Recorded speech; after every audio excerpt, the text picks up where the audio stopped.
My name is Peter, also known as Cao Boi. Come on out.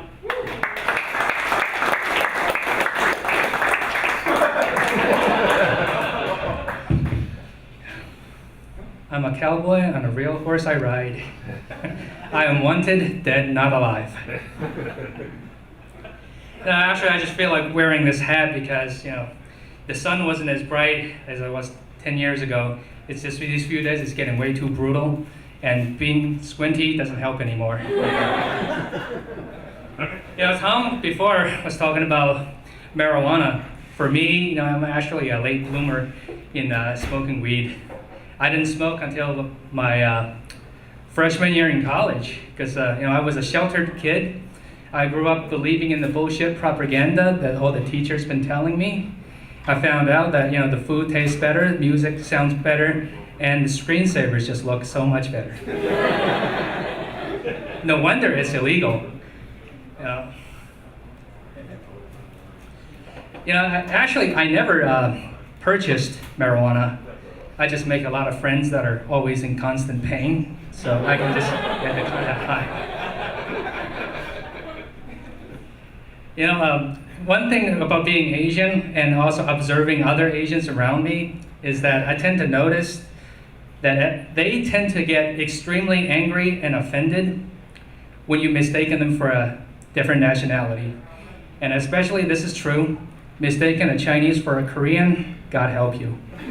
Mistaking a Korean for a Chinese, God cannot help you.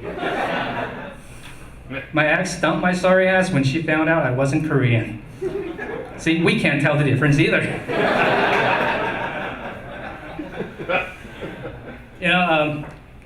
Staying true to the Asian stereotype, I am actually a martial arts practitioner. I can't do that. I mean, you gotta ask the wushu people. But the thing is, my instructor was actually involved with the Chinese mafia, in the 80s and early 90s. Yeah, I'll work that. He was one of the only 2 black guys that were allowed in New York. Angry little man.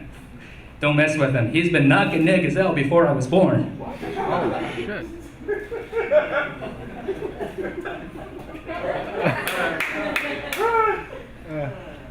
So I was at the Sioux Indian reservation once. This old lady actually mistook me for her nephew. Can you believe that? It's like, yeah, you look just like him. You got slanted eyes and everything. I don't know if I was to be offended or be flattered. Like Sioux Indians, they got like the badass names out there. I mean, I asked the information guy, what's your name? He says, my name's Larry Thunderhorse. Badass name. But the problem is, if Lightning Elk stole anything from you, you can never catch up to him. Then, another dude asked me, hey, can you give me a lift to my nephew's house? I said, okay, sure. So, I gave him a lift, and we were driving along, chatting about, what's life like in the reservation, and all of that. And then I asked him, hey, what's your name? He says, my name is Dennis. Dennis kills right. I'm like, well, I'm glad I'm sitting on your left.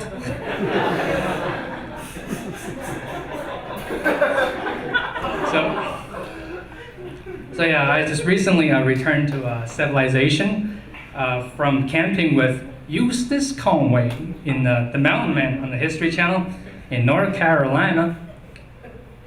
We learned to do all sorts of survivalist stuff. It was an amazing experience. It was absolutely awesome to watch the dude making fire by friction. I never thought watching some guy rubbing 2 pieces of wood together would get me this excited. But that wasn't even the best. I mean, the best was, milking a goat by myself. I mean, it's not every day I get to play with titties. And lastly, though, because we got no clock or any technology in the camp, right? So every day we had to wake up by the crow of the rooster. And I didn't know until recently when I started watching them that the rooster crow is actually some kind of a mating call and ritual. And watching how roosters and hens interact, it's like, it's eerily similar to how humans interact with each other in modern dating. It's like watching all sorts of scenarios unfold in this really short time frame. Example, roosters are smaller hens are smaller than roosters, and they're faster. So if the hen wants to get away from the rooster, it can. But when the rooster is chasing after the hen, she will always pretend to run away from him, and then suddenly just lies down, and the hen and the rooster can hop on top. That's scenario one. Second one is when she would just go in the middle of a bunch of roosters, and just lies down, and the roosters would just take turns hopping on her. That's second.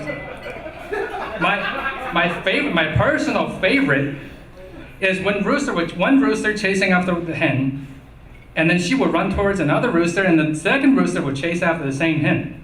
And then when the first rooster noticed the second rooster, they would actually go at it and fight each other, and the hen would just casually walk away. Does that not sound extremely familiar to some of you? And well, that's all the material I got.